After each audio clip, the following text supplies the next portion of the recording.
Paano ba? 8 signs ng mga red flags while dating na hindi mo dapat ini-ignore.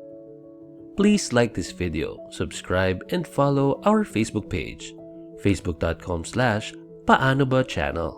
Tara, alamin na natin ang mga red flags while dating na hindi mo dapat ini-ignore. Sign number 1. Lagi niyang sinasabi na perfect ka para sa kanya. Maaaring sa umpisa, nakakakilig ito. Pero kung habang tumatagal, nakakapagtaka na. Kung iisiping mabuti, ang taong dinidate mo ay nakikita ka hindi bilang ikaw, kundi bilang ibang tao. Kung gaano ka kaperpekto. Maaaring nagbibuild ito ng expectation sa kanyang isip na kapag nagkamali ay pwedeng makaapekto sa kung anong meron kayo. Dahil sa pag-iisip na perfect ka, pwedeng pagmulan ito ng disappointment na pwedeng makasira sa inyong dalawa.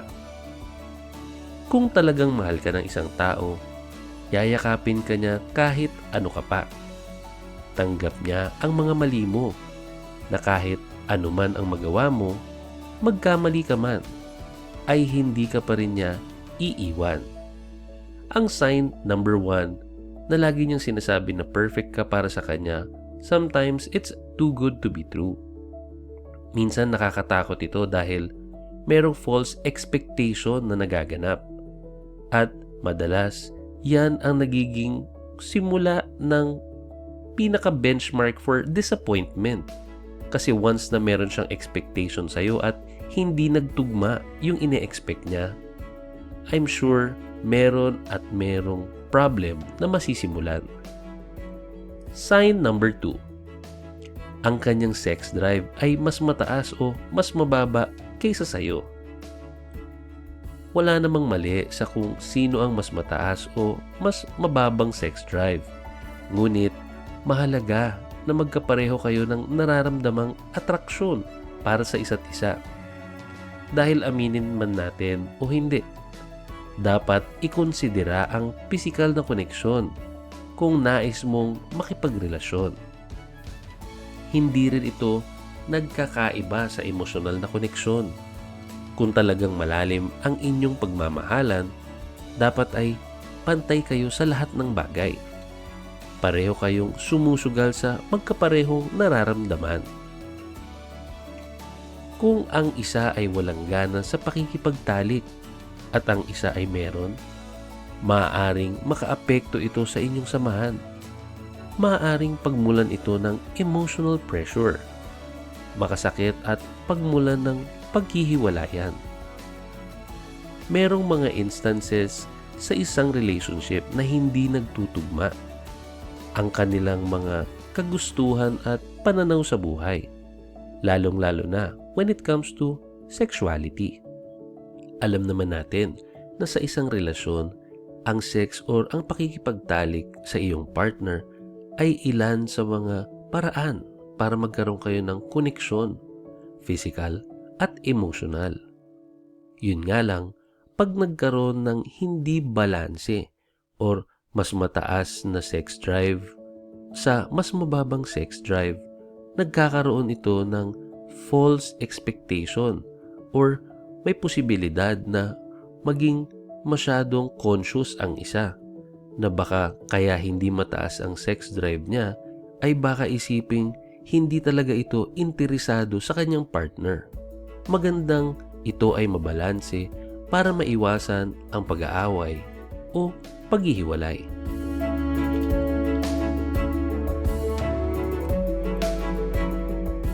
Sign number 3.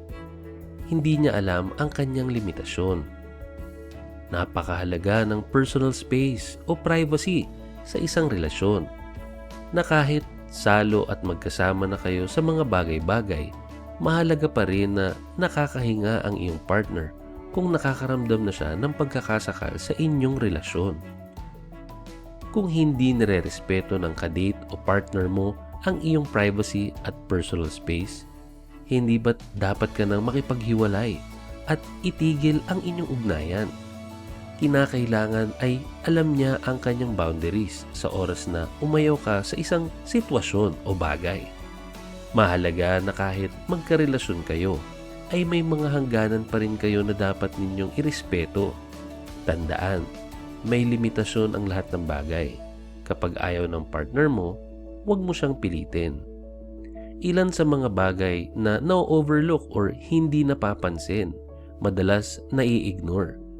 Sa kadahilan ng mahal kasi natin ang ating partner, kaya minsan kahit nasasakal tayo, hinahayaan na lang natin. Kailangan din natin mag-set ng boundaries para maging healthy ang relationship. Dahil once na-cross ang boundaries, marahil baka ito pa ang simula ng inyong paghihiwalay. Sign number 4. Nagmamadali siya. Kapag nagmamadali, maaaring magkamali. Tandaan, may tamang timing sa lahat ng bagay. Kung nararamdaman mong minamadali ka ng partner mo sa inyong relasyon, kausapin mo siya. Ang bukas na komunikasyon ang isa sa matibay na pundasyon ng isang relasyon. Kung sinabi mo sa partner mo o kadate mo na ang mga bagay na ayaw at gusto mo, magkakaroon kayo ng kompromiso. Magagawa ninyo ng paraang maayos ang mga gusot. Sa bagay na ito, importante na maging vocal ka sa kung ano ang gusto mo at kung ano ang ayaw mo. Compromise o kompromiso ay napakalaking bagay para maging balanse ang inyong relasyon. Kung talagang mahal ka ng isang tao, hahayaan ka niya sa pace na gusto mo, kung kailan ka handa at kung kailan mo gusto. Kung talagang mahal ka niya, hindi siya magmamadali. Kung mahal ka niya, hihintayin ka niya. Madalas ang isang relasyon ay merong misunderstanding sa bilis ng takbo ng isang relasyon. Meron din namang adjustment na tinatawag. Mangyayari lamang na merong adjustment kung merong pag-iintindihan o pagkakaintindihan sa bawat magkarelasyon.